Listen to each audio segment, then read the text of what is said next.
Before we get started talking about broadcasting and what brought me into it and what brings you into it and how we can kind of unite and start building your actual foundation, I want to first just introduce you to my history. Since I was 16, I started broadcasting with a company called GameFire. They were better known at the time as TSN, or if you know them better as Team Sportscast Network, before they rebranded into GameFire. I learned from top casters at the time and was able to lead broadcasts for the Counter-Strike division in both CVO and CAL. After a while, I stopped focusing on casting, and I really focused on the competition myself and started competing. I have since then attended over 35 different LAN events from both CS 1.6 and CSGO, and have placed first on several occasions and events. Since then, I have created my own brand, competed in ESEA MDL Caster Challenge twice, and have religiously been casting for No Love as an organization for now 2 going on 3 seasons. Gaming has been my passion for my entire life. Counter-Strike has been the main squeeze the entire time, and today I want to talk to you about what it really takes to develop the skills and talent as a broadcaster, and in general, we'll start a new series on the channel for this detailed discussion. But first, before anything else, I want to start with really important pieces that you need to remember before you start going down this road. You do not need to be me or any other caster in this market. Imitation is flattery, true, but also a good way to make people overlook you. The best talent is unique. You want to have your own sound, and you do not want to sound fake. This is both important for your tone and in your passion for the game that you're broadcasting. People can and will tell the difference, and you're going to fall short if you don't have these two things. Developing your own sound does take time, but imitating someone else is wasting your own. There are several different casters that I looked up to growing up in the scene, and not one of them sounds the same. Here are some clear examples for who I followed growing up and who you may have already known as well. Over to the 5-7 and then a couple deagles just to spice things up. But TSM, they're scared about this. They aren't rushing this time around. They're taking their sweet time, hoping to catch somebody peek on Envy's side. And well, that's what happens when you go around the corner. Happy with one dig. Oh, and another one! Oh, and a third! Happy! He could get another one here too, Dupree. Dupree is like sweating bullets. Happy's gonna get the quad kill in the ace! What is this?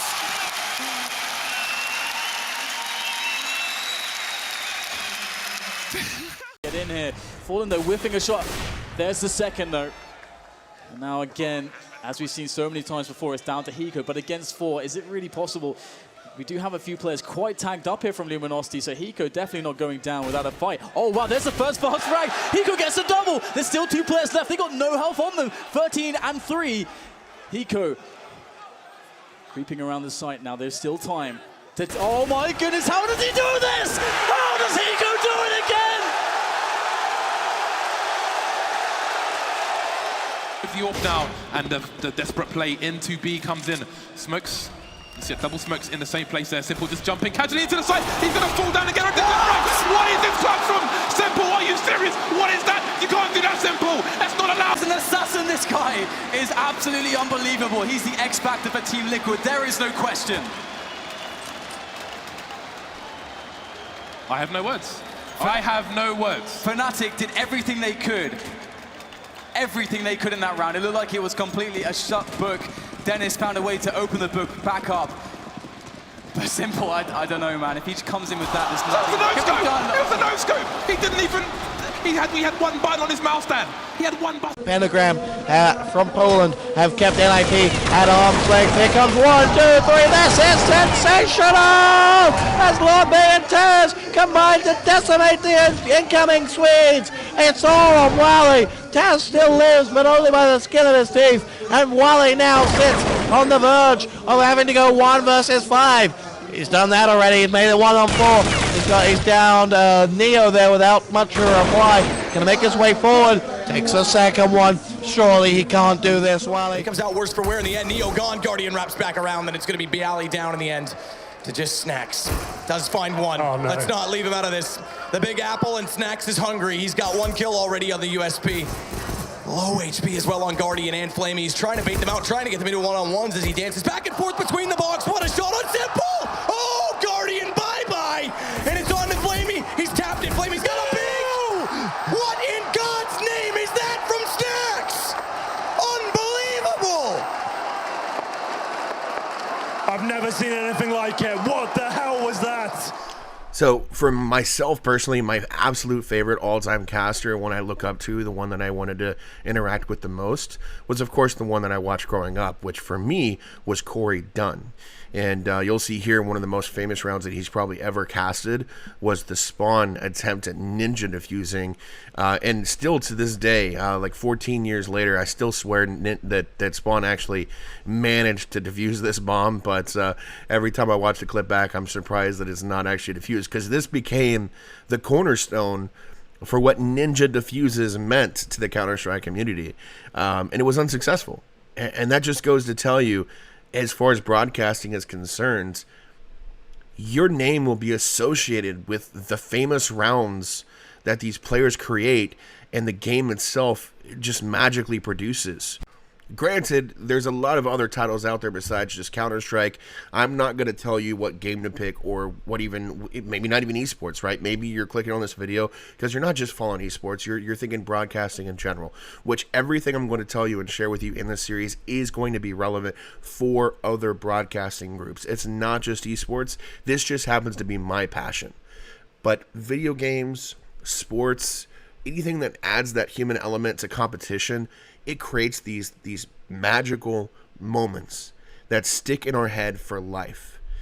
Why not try to put your voice to that, right? If you feel passionate about it, if you feel like it's something that you can do, why not take your time and feel that out yourself? Now, granted, I could say, well, why not just go do it yourself?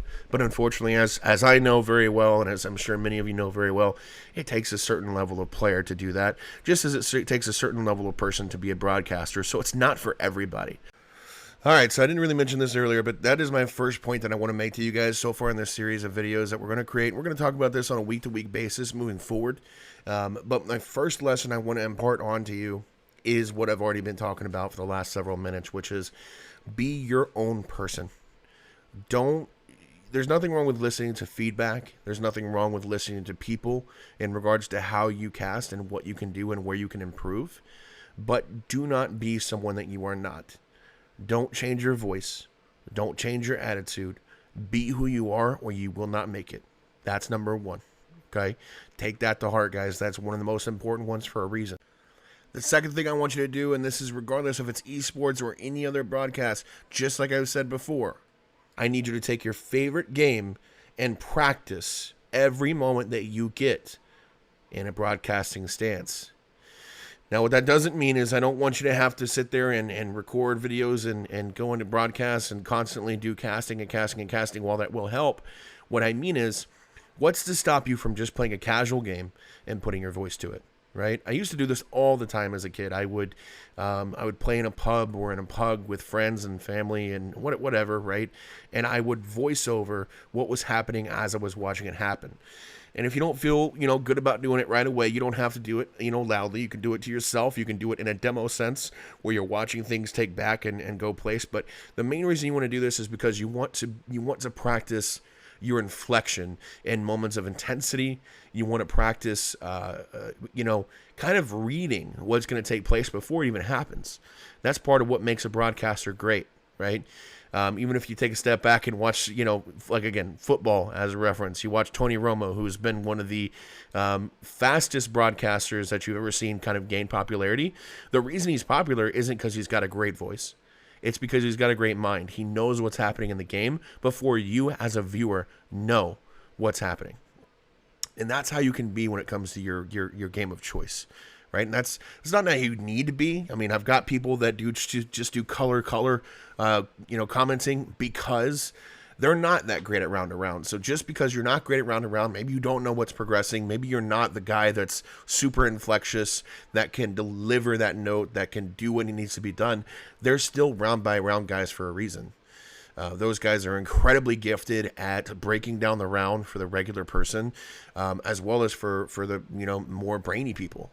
So don't count yourself out if you just can't do the round by round. That's not always going to be what makes you important. So that's number 2, right? Practice every moment you get. The reason you want to practice more than anything is because you want to break bad habits early. Bad habits form, and if you don't realize they're happening and you're not practicing, then you're never going to get a chance to stop those bad habits from stopping you from being great. Something I still struggle with on a day-to-day is making sure that I'm jumping around to different word types used for the same of action to ensure that I don't ruin the experience for tenured viewership, right? The last thing you want to do is say, here's a guy. I'm just going to throw some fire there. But here is a big word, right? You don't want to use the word here over and over again to describe one area of the map. You don't want to just use ramp room to describe the ramp entrance. You want to use other words. That's going to bring me into my next point, guys. Number 3, and a huge one as well, is vocabulary. Okay?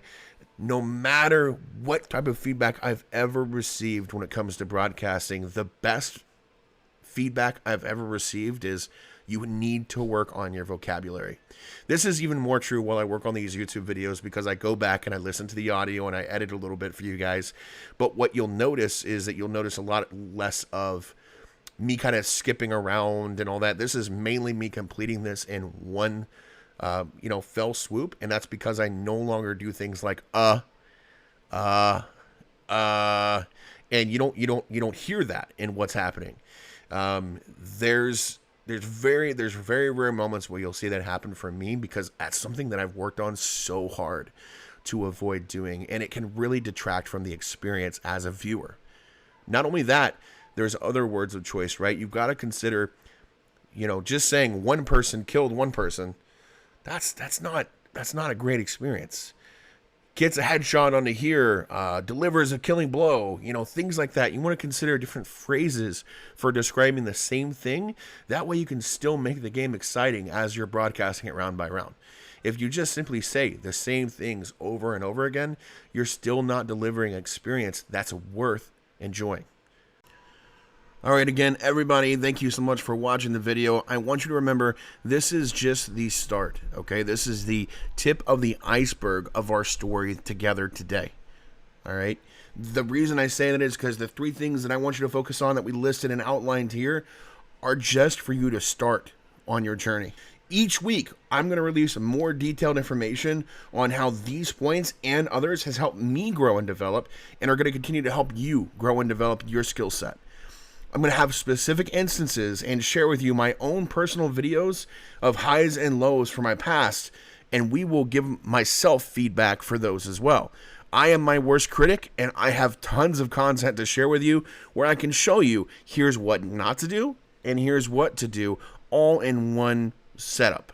Feel free to share in the comments what you'd like to see and grow and learn from. If there's something that I haven't touched on yet or something that you want to see touched on in the future, please do not hesitate to ask. I want this series to help build myself as well as the channel into what you guys want to see from a broadcasting standpoint. So please don't hesitate. I would even tailor a video to you and your requests, as I'd love to help as many people grow in this community as possible. As always, please like, subscribe, tell your friends and family.